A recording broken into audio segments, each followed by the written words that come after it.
বলতে গেলে 5 দিন অঙ্কের হিসাবে, কিন্তু বাস্তবে 4 দিন। কারণ 4 দিন পরে আপনি আর শেষ দিন কোনো প্রচারণা করতে পারবেন না। সেই হিসেবে আমি 4 দিনই ধরছি। কি হতে যাচ্ছে নির্বাচনে, কারা দায়িত্ব পাবে? আমরা যদি ভোটের আগের হিসাবগুলো দেখি, তাহলে বিএনপির সঙ্গে জামায়াতের টিকে থাকারই কোনো সুযোগ নাই। বিএনপির ভোট 30% উপরে আমরা দেখেছি বরাবরই, 32, 33, 40% পর্যন্ত ভোট বিএনপি পায়। জামাত পায় কত শতাংশ?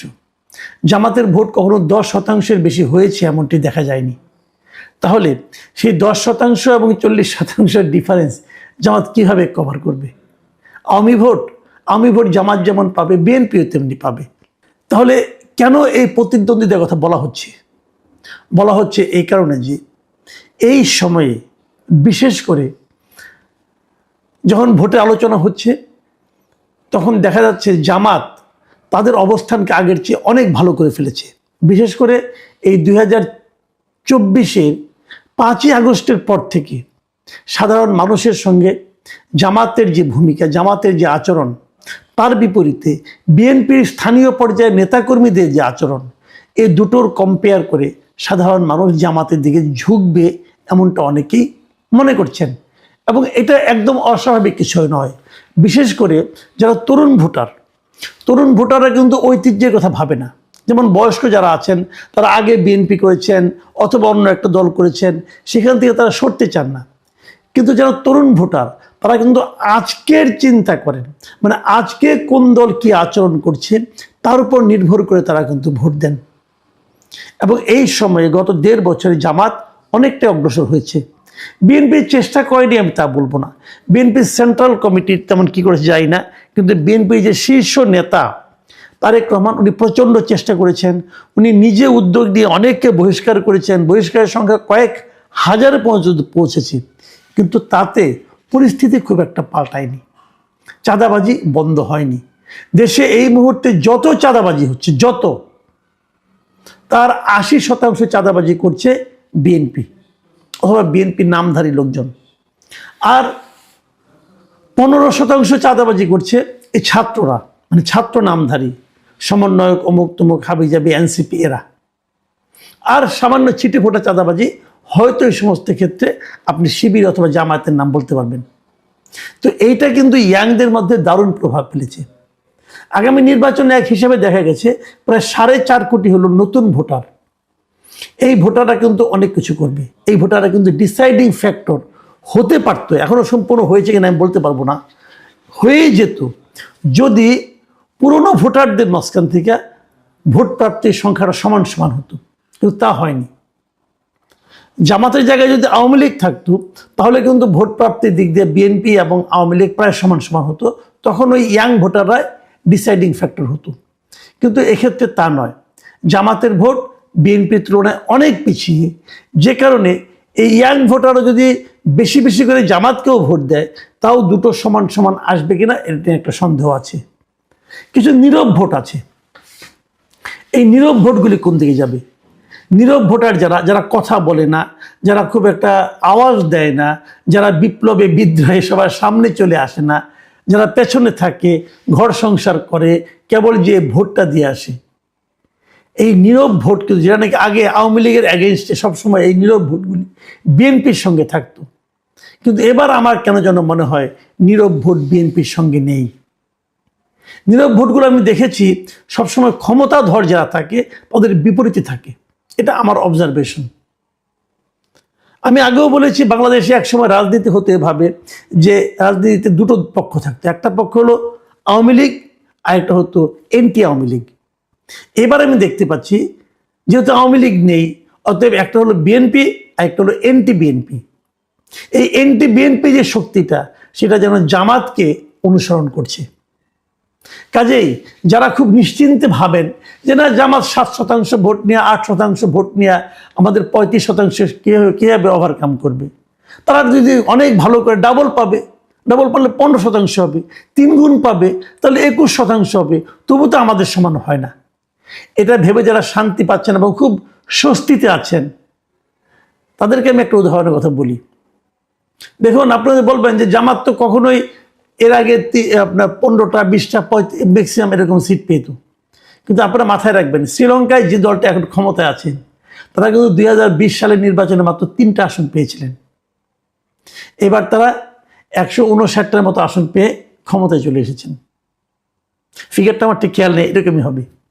তারা ক্ষমতায় এসেছেন অত 4 বছরের মাথায় 3টা থেকে ক্ষমতায় আসার মতো আসন তারা পেয়েছেন। কিন্তু কাজেই ওই পুরনো ইতিহাস ধরে বসে থাকলে ধোঁকা খেতেও পারেন, ধোঁকা খেতে পারেন। বিএনপিকে অবশ্যই ভুগতে হবে চাঁদাবাজি, দখলদারিত্ব, গণমামলা এগুলো নিয়ে। দেখুন, আমি একটা ঘটনা বলি তাহলে বুঝবেন। শুক্রবার দিন মানে গতকালকে চট্টগ্রাম 13 এই যে কর্ণফুলী এবং আনোয়ারা আসন যেটা আছে, সে আসনের বিএনপি মনোনীত প্রার্থী সরওয়ার জামাল নিজাম, উনি একটা কর্মীদের সভায় বক্তৃতা করছিলেন। সেখানে তিনি বলেছিলেন যে দয়া করে 12 তারিখ পর্যন্ত চাঁদাবাজি করবেন না। মানে উনি চাঁদাবাজি থামাতে পারেননি, চাঁদাবাজদেরকে কাছে মিনতি করেছেন যে আপনারা আর চাঁদাবাজিটা করবেন না এই 12 তারিখ পর্যন্ত, কারণ এই চাঁদাবাজির কারণে তার ভোট কমে যাচ্ছে। কত অসহায় হলে পরে বলতে হয়, কারণ এই চাঁদাবাজরা কারো কথা শুনছে না। এদেরকে বিএনপি কিন্তু থামাতে পারেনি। কেন থামাতে পারেনি? তারেক রহমান নিজে বলেছেন যিনি ক্ষমতায় গেলে চাঁদাবাজদের গলা চিপে ধরবেন। তারপরে চাঁদাবাজরা কেন থামছে না? তারা কেন মনে করছে না যে তারা অবাধে মানে এটাকে থামাতে হবে, না থামালে দল তাদের প্রতি অ্যাকশন নেবে? মনে করছে না এই কারণে যে বিএনপির মধ্যে একটা বড় গ্রুপ আছে, খুব পাওয়ারফুল গ্রুপ আছে, যা নাকি চাঁদাবাজিকে আশকারা দিচ্ছে। তারা তারেক রহমানকেও উপেক্ষা করছে। দলের মধ্যে সেই নিয়ন্ত্রণটা না আনতে পারলে কিন্তু বিএনপি এটা বড় ভোগাবে। জামাতের ব্যাপারটা বলি আবার। জামাতের মিটিংগুলিতে অনেক লোক হচ্ছে, কিন্তু একটা কথা মাথায় রাখতে হবে, এরা কিন্তু স্বতঃস্ফূর্ত উপস্থিতি নয়, মানে স্বতঃস্ফূর্ত সাধারণ জনতা নয়।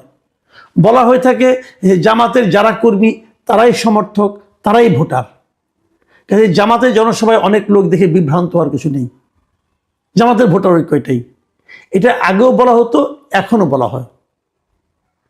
কিন্তু এর বাইরে আছে নীরব ভোটার।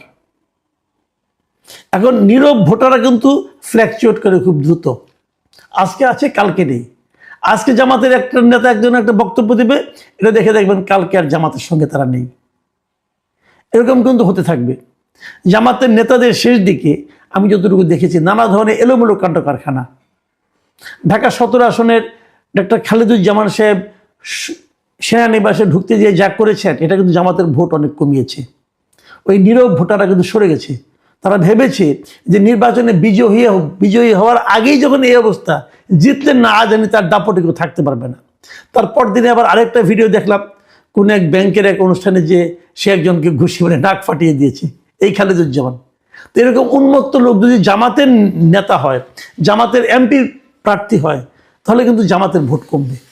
এবং একটা ঘটনা কিন্তু অনেকগুলো। জামাতের জন্য আরেকটা বড় আঘাতে দেখা দিয়েছে হেফাজত ইসলামের আমিরের সর্বশেষ বক্তব্য। তিনি কিন্তু বলেছেন যে জামাতে ভোট দিলে ঈমান থাকবে না, জামাতে ভোট দেওয়া হারাম, এগুলি কিন্তু উনি বলেছেন। জামাত এটাকে কীভাবে কাউন্টার করবে আমি জানি না। এখনো জামাতের কাছ থেকে সে ধরনের কোনো কাউন্টার আমরা পাইনি। অনেক ইসলামী মানে আলেম যারা আছেন, তারা জামাতে ইসলামকে ইসলামী মনে করেন না।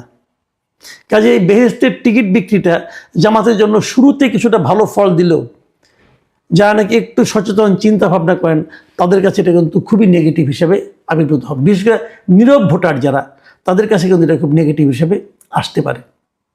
সবশেষ যে জায়গাটা আমি বলবো সেটা হলো আওয়ামী ভোটার। আমি বারবার বলেছি যে আওয়ামী ভোটে নির্ধারণ করবে এই নির্বাচনের ফলটা কোন দিকে যাবে। আওয়ামী লীগ এবার ইলেকশনে নেই, বাট তাদের ভোটটা তো কোথাও না কোথাও যাবে। কার কাছে যাবে? অনেকে ভাবতেন যে আওয়ামী লীগের অনেকে হয়তো ভোটই দেবেন না।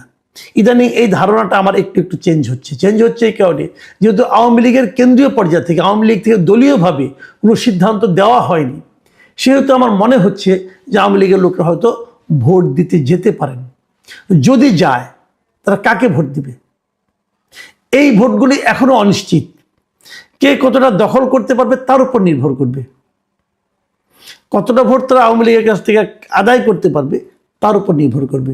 আদায় করবেন কিভাবে? আদায় করার কঠিন এই কারণে যে জামাত আদায় করার একটা চান্স ছিল, কারণ আমরা দেখেছি 24শে অগাস্টের পর থেকে জামাত বিভিন্ন জায়গায় আওয়ামী লীগদের যারা নেতাকর্মী আছে ওদেরকে নানাভাবে হেল্প করার চেষ্টা করেছেন, প্রশ্রয় দেওয়ার চেষ্টা করেছেন, আশ্রয় দেওয়ার চেষ্টা করেছেন, বিএনপি চাঁদাবাজদের হাত থেকে রক্ষা করার চেষ্টা করেছেন। ওই ক্ষেত্রে গণমামলা টামলা করে বিএনপি নেতাকর্মীরা যেভাবে আওয়ামী লীগের মন বিষিয়ে তুলেছিল, তার বিপরীতে জামাত একটা ইতিবাচক ভূমিকা ছিল। কিন্তু সেটা নষ্ট করেছে জামাত এনসিপির সঙ্গে জোট করে। কারণ আওয়ামী লীগের লোকেরা দেশে সবচেয়ে বেশি যাদেরকে ভয় পায়, ঘৃণা করে, যাদের প্রতি তারা এক ধরনের ক্রোধ অনুভব করে, সেটা হচ্ছে এনসিপি। এনসিপি যখন জামাতের সঙ্গে যুক্ত হয়েছে তখন তাদের কাছে মনে হয়েছে এনসিপি যে আওয়ামী লীগের কার্যক্রম নিষিদ্ধ করার জন্য আন্দোলন করেছে, সেই আন্দোলনে তাহলে জামাতই ছিল আসলে। এই মনোভাবটা আমি মনে করি জামাতের প্রতি আওয়ামী ভোটারদেরকে একটু আশাহত করে তুলবে, নেগেটিভ করে তুলবে। তারপরেও জামাতের জন্য এটা পরামর্শ, তারা কিন্তু এটাকে ওভারকাম করতে পারে একটা ছোট্ট কাজ করলে। সেই কাজটা হলো তারা যদি নির্বাচনের আগেই ৭১-এর ভূমিকা নিয়ে একটা দলীয় একটা বিবৃতি দেয়, একজন ব্যক্তিরা পুরো দলকে রেজুলেশন করে বলতে হবে যে ৭১-এ আমাদের যারা দলের আগে যারা ছিলেন তারা যে কাজটা করেছেন সেই কাজটা তারা ভুল করেছেন এবং আমরা তার জন্য অনুতপ্ত এবং আমরা জাতির কাছে ক্ষমা চাই। জাস্ট এই 3টা লাইনে একটা স্টেটমেন্ট দিলে আমি মনে করি জামাতে আওয়ামী ভোট রাতারাতি অনেকটাই বাড়তে পারে। বিশেষ করে মুক্তিযুদ্ধের সপক্ষের যে ভোটগুলো সেগুলো তাদের এখানে কিন্তু যেতে পারে। অনেকের মধ্যে দ্বিধাটা আছে, জামাত যা করছে ভালোই তো করছে, কিন্তু তাকে কি করে ভোট দিই, তারা তো আবার দেশটাকে পাকিস্তান বানিয়ে দিবে, এই ধরনের চিন্তা কিন্তু অনেকের মধ্যে আছে। কাজে ওই কাজটা করলে এটা হয়তো তাদের জন্য ইতিবাচক হতে পারে। পরামর্শ যখন দিলাম তখন বিএনপি জন্য একটা দেই। আমি ছোট মানুষ, আমার পরামর্শ গ্রহণ করতে হবে এমন কোনো কথা নেই, কিন্তু আমি মনে করি এটা আমার দিক থেকে যে যদি বিএনপি তার নীতি পরিবর্তনের দরকার নেই, বিএনপি যদি আওয়ামী ভোটকে পেতে চায়, আওয়ামী লীগের ভোটকে যদি বিএনপি পেতে চায়, বিএনপির একটা খুব সহজ উপায় আছে।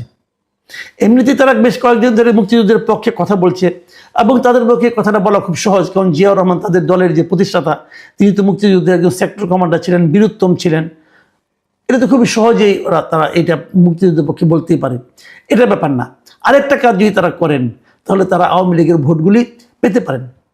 অনেকে কিন্তু এরই মধ্যে আমি দেখেছি যে জয় বাংলা করে বলে তারা ধানের শীষে ভোট চাচ্ছে এবং এটাকে তারা বিএনপি এনকারেজ করছে। বিএনপির জন্য সামান্য একটা কাজ করতে হবে। সবচেয়ে ভালো হতো যদি বিএনপির দিক থেকে বলা হতো যে বিএনপি যত মামলায় বিএনপি বাদী আছে, মানে আওয়ামী লীগের বিরুদ্ধে যে গণমামলাগুলো, এগুলির বিরুদ্ধে যতগুলি মামলাতে বিএনপির লোকজন বাদী হয়েছে সেই মামলাগুলোতে উঠিয়ে নেওয়া, এটা হতে পারতো ভালো, কিন্তু সেটা করা এখন আর সম্ভব না। ওই লাইনে যাওয়ার দরকার নেই। বিএনপি একটা কাজ করতে পারে, তারেক রহমান অনেকের মাজারিতে জিয়ারত করছেন, উনি কিন্তু বঙ্গবন্ধুর মাজারটা যা জিয়ারত করতে পারেন। সিম্পল একটা কাজ করতেই পারেন মুক্তিযুদ্ধের মহানায়ক হিসেবে। বিএনপিতে আওয়ামী ভোট বেড়ে যাবে। সিম্পল দুই দলের জন্য দুইটা পরামর্শ দিলাম। আমার পরামর্শ গ্রহণ করার কোনো দরকার নাই, আমার এই পরামর্শকে সিরিয়াসলি নেওয়ারও কোনো দরকার নেই, আপনাদের ইচ্ছা। আমি একজন সাধারণ নাগরিক হিসাবে আমি ভোটের অঙ্কের হিসাবটাকে মেলানোর জন্য অথবা অঙ্কের হিসাবটাকে মানে আপনার বেগবান অথবা স্থবির করার জন্য আমি যেটাকে মনে করি আমার হিসাব মতো আমি দুটো পরামর্শ দিলাম। মানা না মানা আপনাদের ব্যাপার। তবে আমার একটা লক্ষ্য আছে। আমি কেন এটা বললাম? আমার লক্ষ্যটা হলো আমি আসলে একটা ঐক্যবদ্ধ জাতি চাই। আমি মনে করি কোনো জাতি অগ্রসর হতে পারবে না যদি তারা বিভক্ত থাকে। যদি জামাত স্বীকার করে, ভুল স্বীকার করে ৭১-এর ভূমিকা নিয়ে, তাহলে জামাত কিন্তু বিরাট একটা জনগোষ্ঠীর সঙ্গে নিজেদেরকে ঐক্যবদ্ধ করার একটা প্রথম পদক্ষেপ ফেলতে পারবে। যদি বিএনপি তারেক রহমান বঙ্গবন্ধুর মাজার জিয়ারত করে আসেন,